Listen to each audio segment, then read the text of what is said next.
V Istri smo sredi sezone belega tartufa, kar pomeni, da če se sedaj odpravite na lov za tartufarskimi kulinaričnimi doživetji, bi vas morali na krožniku pričakati najžlahtnejši primerki tega gomolja.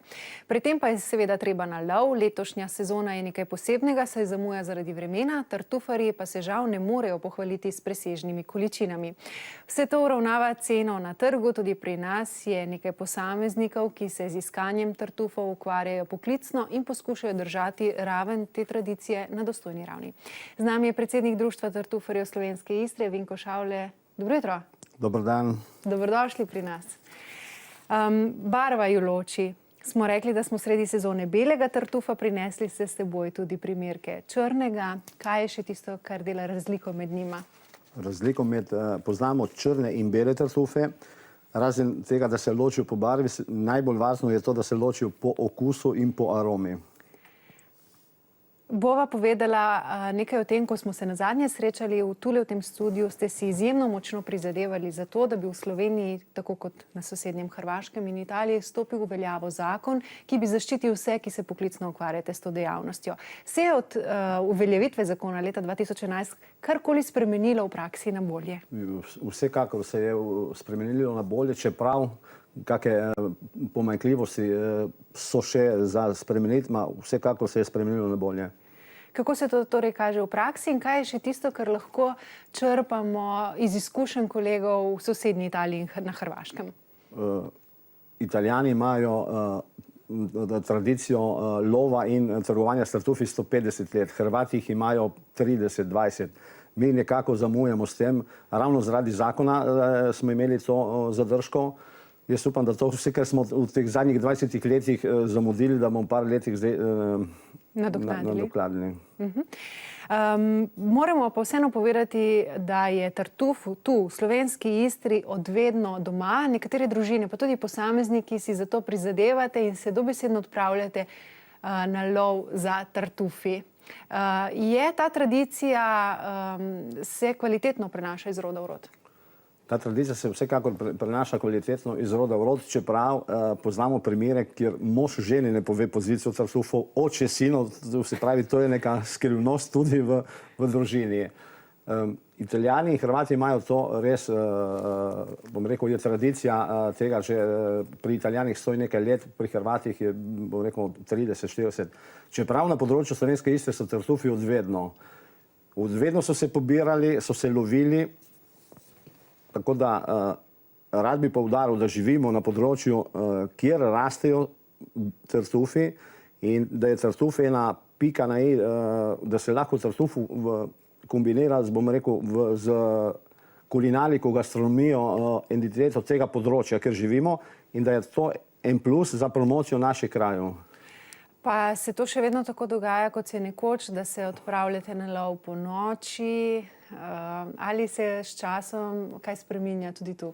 S časom se tudi tu spreminja, čeprav največ nas tepe mati narava. Včasih se je točno vedelo, v kateri uri, v kateri luni, na določenih pozicijah, kjer bi dobil tartuf. Danes tega več ni. Ravno zaradi tega, bom rekel, te zmedenosti z naravo, se vidimo, kaj se z naravo dogaja zadnja leta, tako da to se tudi bolj prenaša na tartuf, ker tartuf je najbolj eko-bio izdelek na svetu. In cenijo ga marsikje po svetu, morda celo bolj kot pri nas, zato je pa izjemno pomembno, da ko se z njim srečamo, je res tisti pravi svež. Ali torej lahko mi kot posamezniki prepoznamo to kvaliteto? Vsekakor. Čar tartufa je, da na krožniku dobiš vedno svež tartuf. Se pravi, gostinci morajo na krožniku naribati svež tartuf. To je čar tartufa. In tartuf, se pravi, mora biti konzumiran v roku par dni, pravzaprav v roku, ne vem, enega tedna, ker pol on zgubi po aromi in po okusu. Najboljši primerki naših tartufov romajo, bom rekel, italijanski kupci tartufi jih kupujejo. Se pravi, tartufi so kar je najdeno po noči zjutraj, ob 12 že gre proč in naslednji dan, se pravi, čez 2 dni so naši najbolj prestižni tartufi na Japonskem ali pa v Ameriki. Kako je pa s cenjenjem pravega tartufa pri nas doma, na domačih krožnikih, kulinarika se odpira? Ja, se odpira. Še posebno rad bi poudaril, da na področju Slovenske Istre, kjer je pozicija, se pravi, kjer je področje, kjer tartufi rastejo, da se zadnja leta dobi svež tartuf na krožniku, ne glede naj bo to črn ali pa bel. Ker če to gledam pri naših sosedih Hrvatih, oni v mesecu oktobru in mesecu novembru, mesec oktober se dogajajo sejmi, enostavno porabijo zelo velike količine in to pridejo, pa rekel, prestižni gosti iz Slovenije, Hrvaške, Italije, Avstrije, Nemčije, predvsej tujcev. Tako da Hrvati ga uporabljajo od kmečkega turizma do najbolj luksurnega restauracije. Pa sva spet zašla v tujino, pa se vrnemo spet malce domov. Tudi pri nas bi lahko imeli več morda teh sejmov. Vi ste tudi poskušali ne nazadnje v teh vaseh, ki že skoraj da menijo na Hrvaško, da bi odišavili te mesece. Društvo tartufarjev Slovenske Istre je letos organiziralo že 5. festival belega tartufa. To poteka v mesecu oktobru, ker mesec oktober je mesec sejmov, mesec tartufov.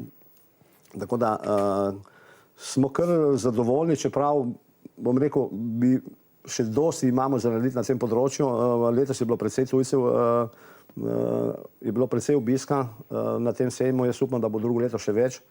Jaz upam, da bomo tudi lokalne skupnosti pristopile na pomoč, čeprav zdaj imamo podporo od lokalne skupnosti, od krajevne skupnosti in občine Koper.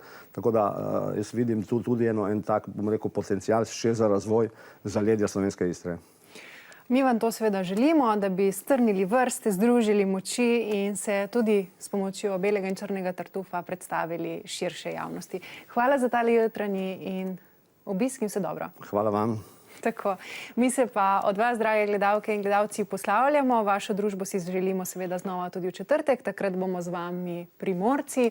Matej Sukič že snuje zanimivo oddajo, do takrat pa nam seveda lahko pišete, tudi rišete, zakaj pa ne, na spodnji naslov.